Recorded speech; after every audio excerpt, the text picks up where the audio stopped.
Hey Professor, my name is Dwayne Dixon. I'm in your public speaking class.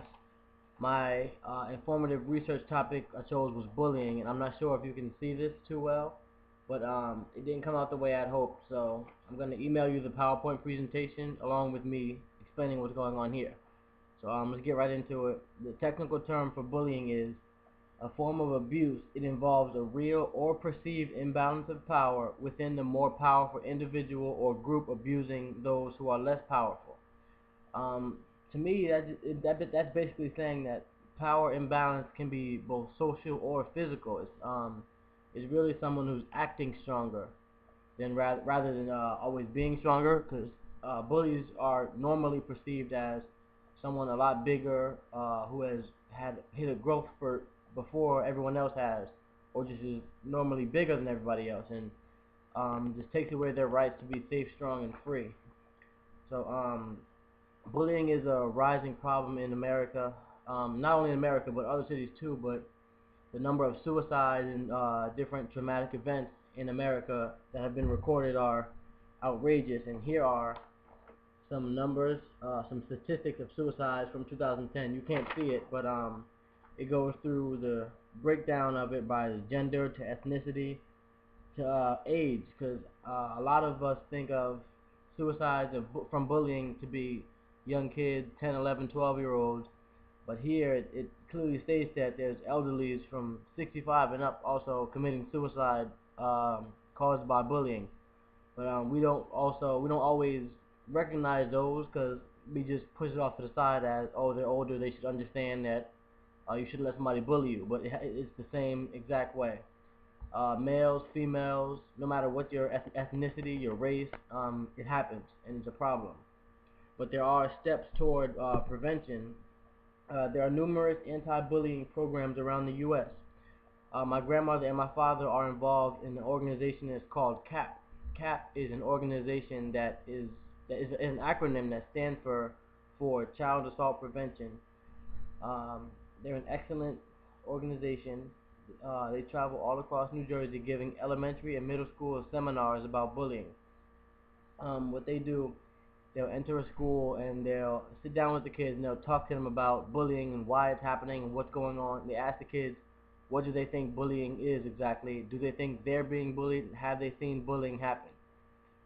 They also do scenarios that that uh that coincide with the everyday life of a child that age, not excuse me, a student that age, where what they would go through and different scenarios of how they can help. And after that, they call one of the students up and they put one of those students in the scenario, and they alter the scenario based on the student's perception of how it could have happened better and what could have made it worse.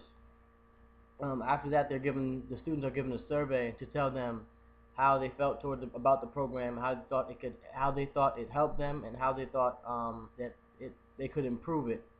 So the survey is read only by the CAP facilitator, and if they feel as though the certain students are endangered by certain other students, the need intervention it is reported to the student teacher and the principal.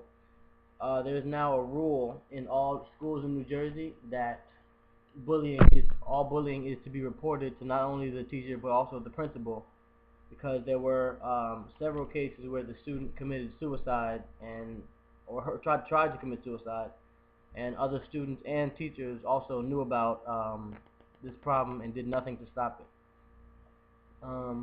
Most students say that they're bullied, but they don't feel comfortable telling anyone, and they don't know how to express that feeling uh, of that's a feeling of fear that they need to get over.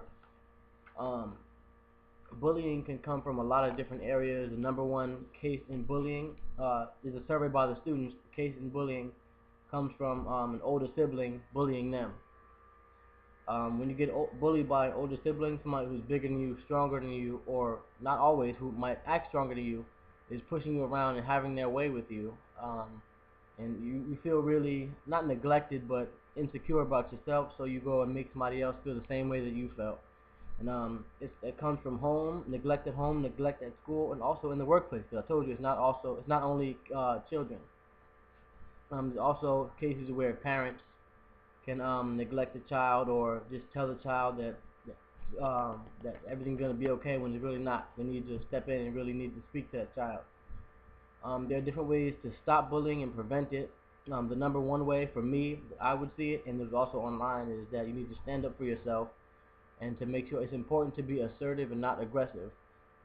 Facing aggression with aggression only makes more aggression. So be assertive, say what you mean, say how you feel, and tell the bully that's not right. There's also strength in numbers, getting 2 or 3 people to come with you if you feel that you're in danger in a certain situation, and also telling a trusted adult, a teacher, parent, or a family member, whoever you feel comfortable telling. An adult must do what is necessary to stop the situation from happening again.